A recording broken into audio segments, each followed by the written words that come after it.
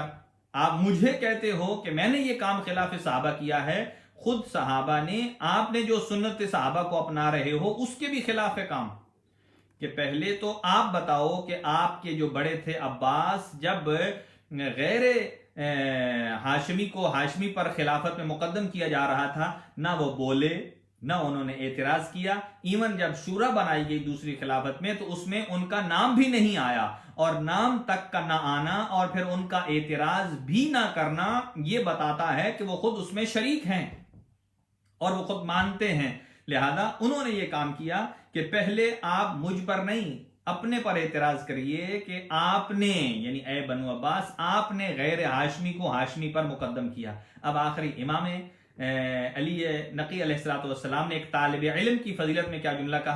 کہا میں تو ایک صاحب علم کے احترام میں کھڑا ہوا ہوں. اللہ اکبر. توجہ چاہوں گا کہ میں اگرچہ ہاشمی ہوں، میں سادات میں سے ہوں، میں ایک صاحب علم کے احترام میں کھڑا ہو رہا ہوں، اسی لیے کہ قرآن مجید کہتا ہے کہ اللہ صاحبان علم کے درجات کو بلند رکھتا ہے. اب سنیے گا جواب. آپ نے ارشاد فرمایا میں نے ایک طالب علم کا احترام کیا جو صاحب علم ہے، صاحب تقوی ہے، صاحب فصاحت ہے، جو علوم آل محمد کو اپنے سینے میں جگہ دیے ہوئے ہے. تم نے تو ایسے کو مقدم کیا ہے ہاشمی پر، ایسے غیر ہاشمی کو کہ جو علم میں بھی ناقص ہے،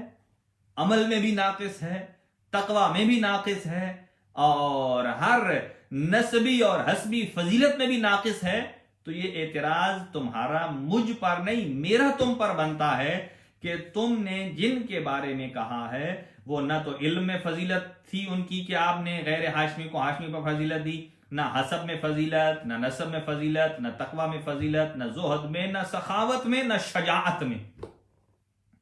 بھئی اگر ایک شجاعت ہی کو مان لیا ہوتا تو بھی تھا. تو یہ امام علی نقی علیہ السلام کی سیرت ہے کہ جب بھی ابھی ہمارے فقہاء اور مراجع جو کہ اپنے آپ کو کبھی بھی مجتہد نہیں کہتے، وہ طالب علم کہتے ہیں، وہ کہتے ہیں ہم بھی طالب علم ہیں، لیکن جب بھی کوئی طالب علم چاہے وہ کسی ملک سے ہو، کسی رنگ کا ہو، کالا ہو، گورا ہو، ایشین ہو، کسی اور ملک کا ہو، جب بھی وہ ان کے پاس آتے ہیں احترام میں کھڑے ہوتے ہیں. خاص طور سے مرحوم خوئی علیہ الرحمہ، ان کی یہ خاصیت تھی. ہمارے کچھ پاکستان سے زائرین گئے تھے، جب ان کی ملاقات کی انہوں نے تو کہا کہ جب بھی کوئی آتا تھا تو وہ کھڑے ہوتے تھے، کھڑے ہو کر پھر بیٹھ جاتے تھے. کہا وہ اتنے بڑھاپے میں کھڑے ہو کر آنے والے زائر کے اہتمام میں کھڑے ہوتے تھے، اور ہم اتنے نوجوان صحت مند ہو کر اتنا زیادہ، بلکہ وہ مذاق میں کہتے تھے کہ یہ بابا، یہ بزرگ، یہ خود تو بیٹھتا نہیں اور ہمیں بھی بیٹھنے نہیں دیتا ہے۔ لیکن ان کے جو چیز مد نظر تھی وہ کیا تھا؟ وہ ایک معیار تھا، وہ ایک فضیلت تھی۔ طالب علم کے لیے فضیلت یہ تھی کہ وہ صاحب علم ہے، صاحب تقویٰ ہے، اور علم کا کمال یہ ہے کہ وہ خود کسی بلند درجے پر بھی پہنچ جائے تو اپنے علم پر فخر نہ کرے، بلکہ دوسرے کو باتقویٰ شمار کرے اور اپنے آپ کو کمتر شمار کرے۔ تو امام علیہ الصلوۃ والسلام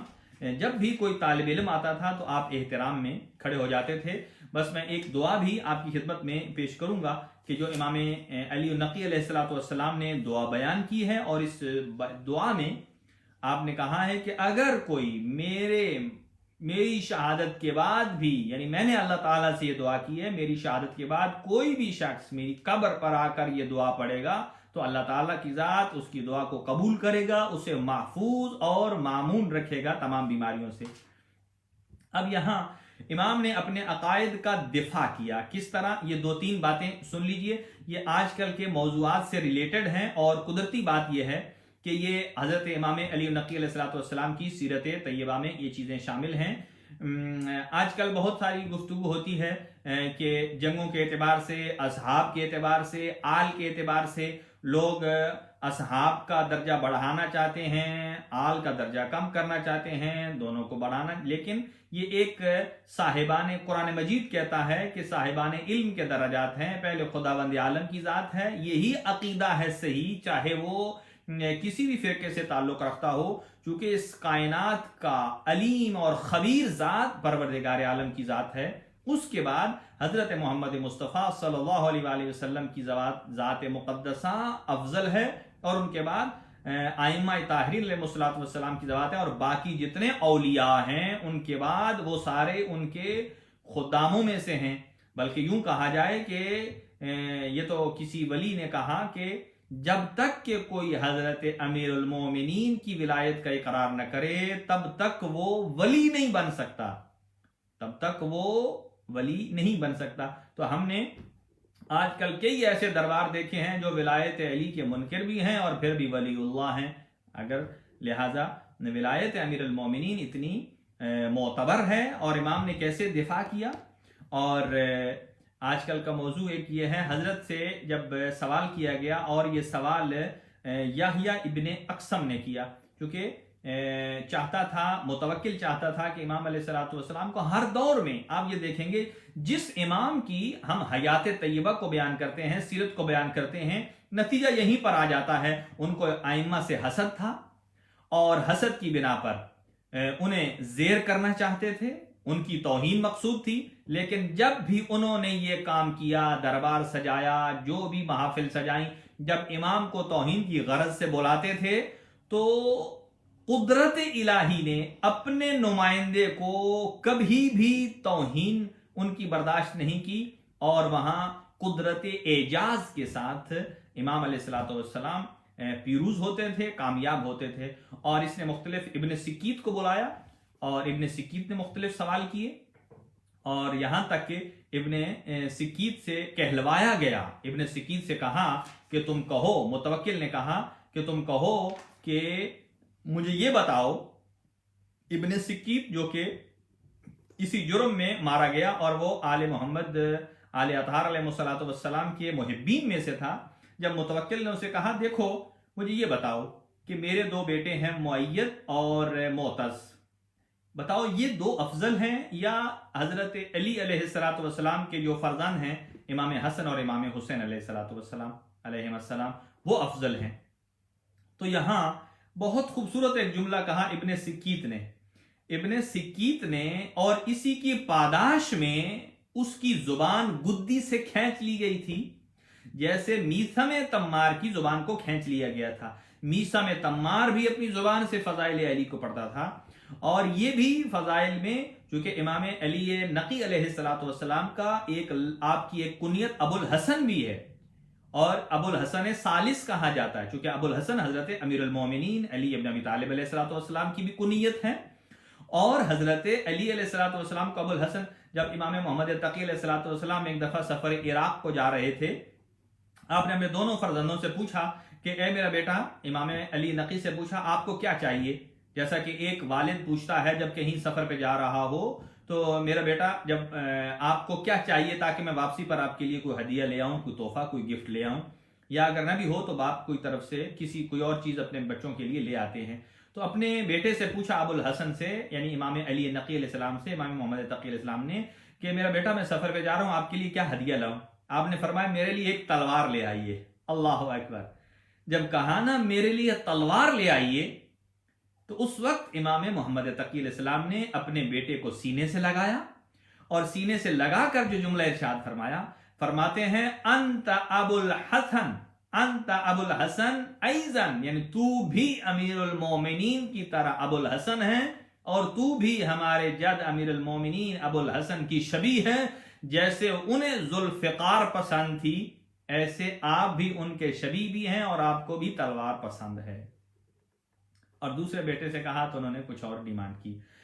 تو اسی ابن سکیت سے کہا کہ حسنین افضل ہیں یا میرے بیٹے؟ متوکل نے کہا، تو ابن سکیت نے کہہ دیا، اس نے کہا حسن و حسین کو جا اور تو کو جا، تیرے بیٹے تو دور کی بات ہے، ان کو تو نکال دے۔ کہا کہ حضرت امیر المومنین کا ایک غلام ہے قمبر، اور اس غلام قمبر کی فضیلت یہ ہے کہ ملتا ہے روایات میں کہ جب جنت میں حضرت امیر المومنین علی بن ابی طالب علیہ الصلوۃ والسلام کا جو گھر ہے، جنت میں بھی آپ کے گھر کا جو باڈی گارڈ ہے وہ جناب غلام قمبر ہے۔ اتنی فضیلت ہے ان کی۔ اور کہا کہ تو دور کی بات ہے، تیرے بیٹے دور کی بات ہے، امیر المومنین حضرت علی علیہ السلام کا جو غلام قمبر ہے، اس قمبر کے جو جوتے کا تسمہ ہے،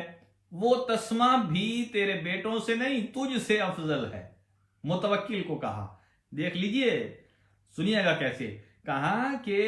حضرت امیر کا غلام ہے قمبر، اس کے پیر میں ہے جوتا، اور جوتے کے اندر ہے تسمہ۔ کہا وہ تسمہ علی کے غلام کے جوتے کا تسمہ افضل ہے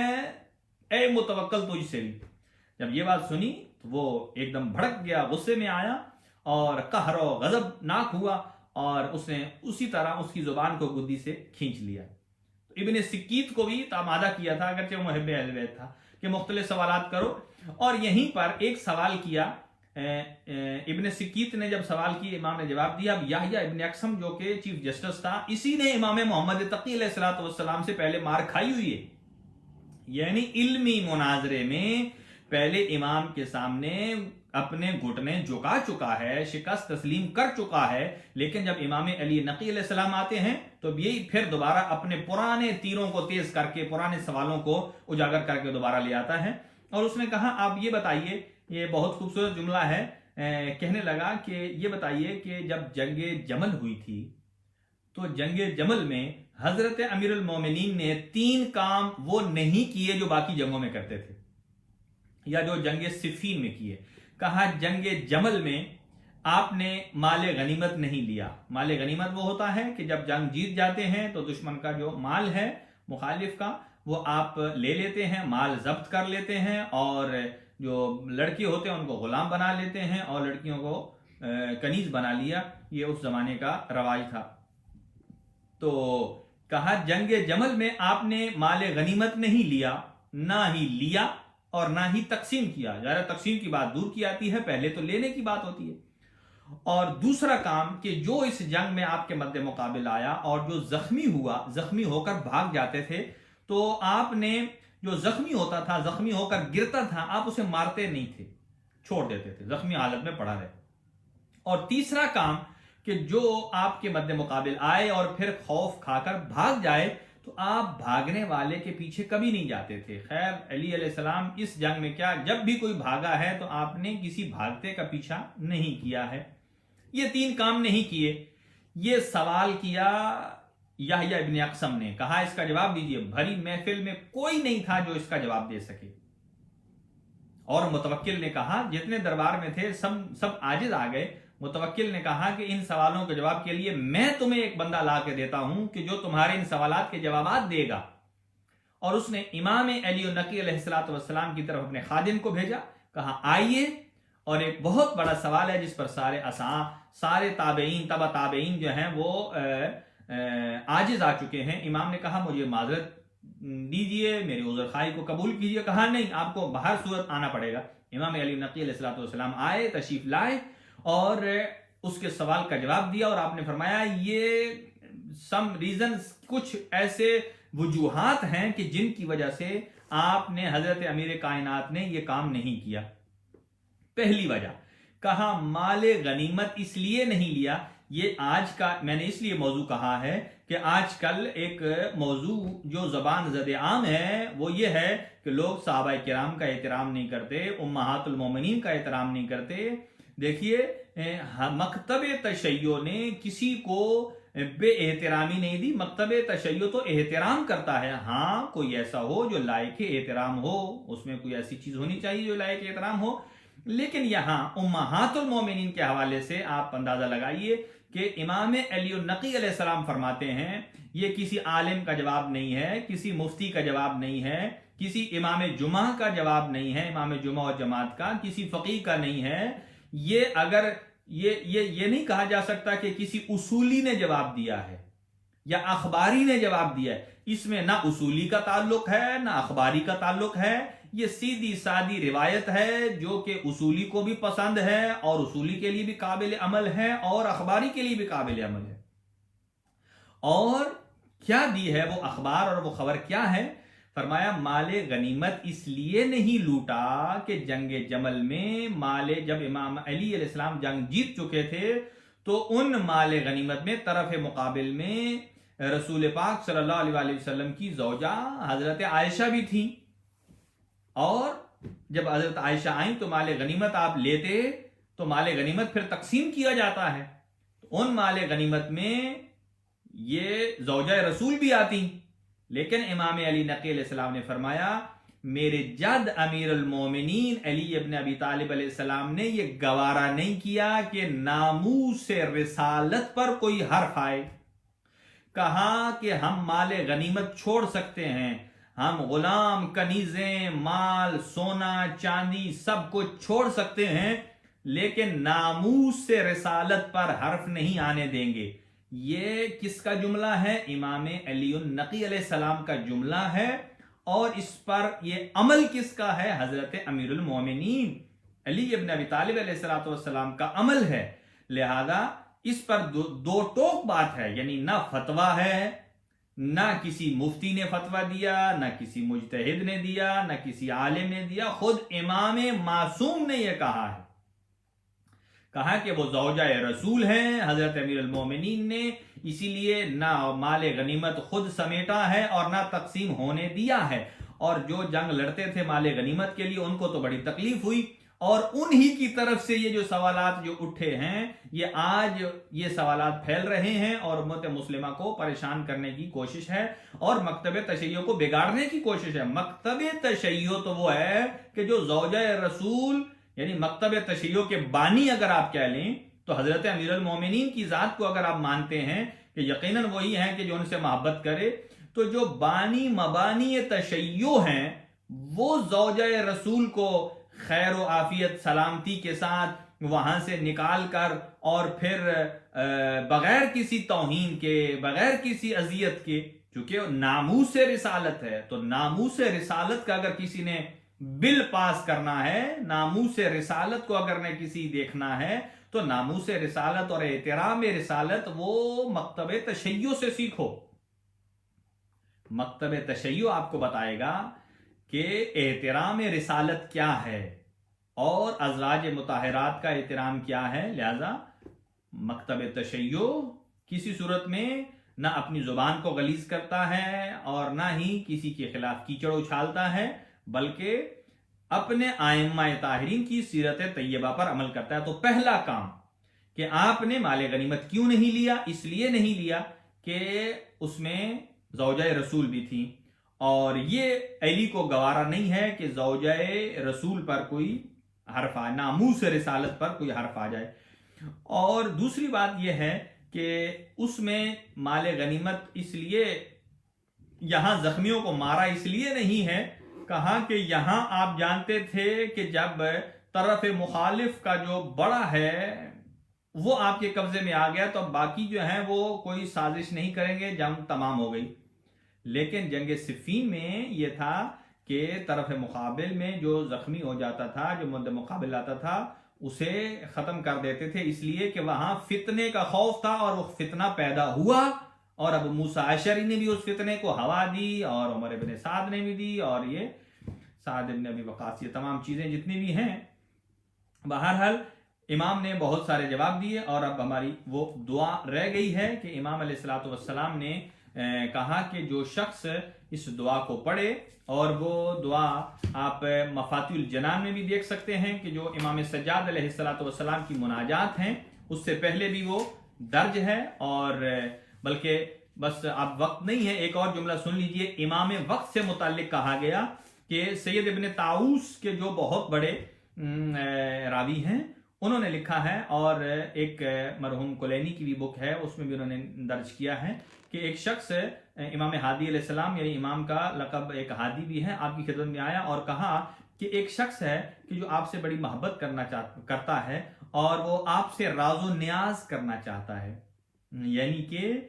امام کے ساتھ راز و نیاز کی باتیں کرنا چاہتا ہے اور اپنی مشکلات کو ان کے سامنے پیش کرنا چاہتا ہے، اور اس نے مثال دی جیسا کہ انسان اللہ تعالیٰ سے باتیں کرتا ہے، اگر کوئی مشکل آئے انسان سجدے میں سر رکھ کے اپنے خداوند عالم سے دعا کرتا ہے، مناجات کرتا ہے، باتیں کرتا ہے، یعنی دل میں جو باتیں کرتا ہے، تو کہا کہ کوئی آپ کی زیارت کو نہ آ سکے، آپ سے باتیں کرنا چاہے تو کیا کرے۔ اب امام نے یہی وقت ہے کہ آج امام زمان اجل اللہ تعالی فرجہ الشریف کے ساتھ جو آدمی راز و نیاز کرنا چاہتا ہے، یہ امام علی نقی علیہ السلام نے ایک نسخہ دیا ہے، اگرچہ امام غائب ہیں، آپ اپنی ہر کلام کا مخاطب اپنے امام کو قرار دے سکتے ہیں کہ اپنے امام کے ساتھ بات کر رہے ہیں، آپ کریں تو صحیح۔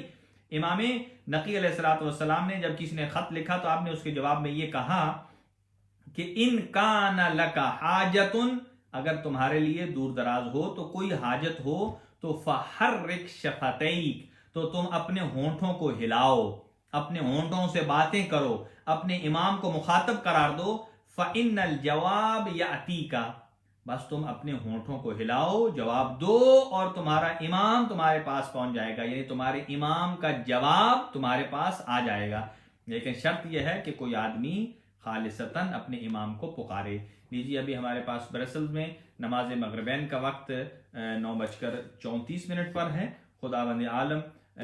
ہماری اس عبادت کو اپنی بارگاہ میں قبول اور منظور فرمائے، حضرت امام علی النقی علیہ الصلوۃ والسلام کی امامت اور ولایت پر ہمیں ثابت قدم فرمائے، اور آپ کے وجود ذیجود اور وجود بابرکت سے تمام مریضوں کو شفاء کامل و عاجل عطا فرمائے، اور برادر مصطفیٰ رزاق صاحب کو اور ان کی اہلیہ اور ان کی بیٹی کو شفاء کامل و عاجل عطا فرمائے۔ ایک بچہ رضوان حسین ہیں، اور شیخ محمد ضامن صاحب، شمیم زیدی صاحب، اور ایک اور مومنہ بیمار ہیں، اللہ ان کو شفاء کامل و عاجل عطا فرمائے۔ غضنفر بخاری صاحب مرحوم کی اہلیہ کو اللہ اور ان کے پورے خاندان کو آباد و شاد فرمائے، اور ایسے ہی ہمارے محمد حسین شاہ صاحب بھی بیمار ہیں، اللہ ان کو بھی شفا عطا فرمائے، ان کی ایک بیٹی پوتی اور ایک نواسی بیمار ہیں، اللہ ان کو بھی صحت اور تندرستی عطا فرمائے۔ علی رضا بخاری صاحب اور ذوالفقار موسیٰ صاحب اور سید ارشاد حسین شاہ صاحب، سید توقیر شاہ صاحب اور رضوان روجی صاحب کو بھی اللہ صحت دے، برادر نادر حسین صاحب کو، اور جناب اختر حیدری صاحب کو، اور جناب ظہیر نقوی صاحب، اور ایسے ہی جملہ سید عابد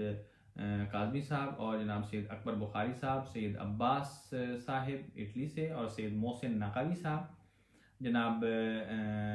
صغیر غوری صاحب اور ان کی اہلیہ، آپ کو آباد و شاد فرمائے پوری فیملی کے ساتھ، اور آپ کی خصوصی دعائیں پوری فرمائے۔ عشرت رضا صاحبہ، آپ کے مرحومین کی اللہ مغفرت فرمائے، جناب اصغر مرزا کے درجات بلند فرمائے، عمران حیدر صاحب اور جناب علی احمد صاحب اور جملہ مومنین، مبارک زیدی صاحب اور جناب شبر رضوی صاحب اور جناب سید ابرار کاظمی صاحب، آپ سب کی توفیقات خیر میں اضافہ فرمائے، اور اس کرونا وائرس کو جلد از جلد تمام فرمائے اور اس کا خاتمہ فرمائے، اور ہماری محفل اور مجالس کو بحال فرمائے، اور خداوند عالم بے اولادوں کو اولاد عطا فرمائے۔ ایک درخواست دعا ہے اولاد نرینہ کی، خداوند عالم ان کی جولی کو آباد فرمائے، اور امام زمان ارواحنا العالمین لتراب مقدمہ الفدا کا جلد از جلد ظہور فرمائے، اور ہم سب کو ان کے اعوان و انصار میں شمار فرمائے۔ برادر احمد رضا صاحب اور ایسے ہی ہمارے برادر احمد صاحب مووی میکر، ان کے والدین کی مغفرت فرمائے۔ برادر نبیل صاحب کی، جعفری صاحب اور مہدی صاحب، اور جناب موس سے جناب حیدر رضا صاحب، اور مومن ہیں، اللہ ان کو صحت اور تندرستی عطا فرمائے۔ لیجئے صبح 6 بجے انشاءاللہ دعائے مبارکہ دعا کے لیے حاضر ہوں گے، تب تک کے لیے اجازت ہے، نماز کا وقت ہوا چاہتا ہے۔ وصلی اللہ علی سیدنا محمد وآلہ الطاہرین۔